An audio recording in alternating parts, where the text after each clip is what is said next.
Hello and welcome. This is Explain That, and this is a guide on how to upload your custom thumbnail on Facebook Android.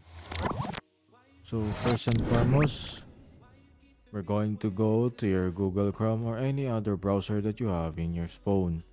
Make sure to have your Facebook Meta ready and search up Facebook Meta's adding thumbnail image to your video ad.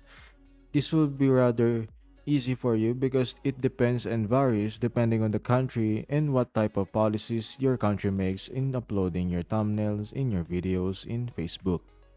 So in here, just begin to create your video or just even upload it on a ready-made one. In posting, there's a media section there and just editing the video, and you should be able to choose the thumbnail there. And just by uploading to it and then click on save. Make sure that you have a Facebook business account or page even. And that's how to upload your custom thumbnail on Facebook. If you found this video helpful, be sure to hit that like button, subscribe to our channel, and share it with your friends by notifying that bell as well. As always, stay tuned for more tech tutorials on Explain That.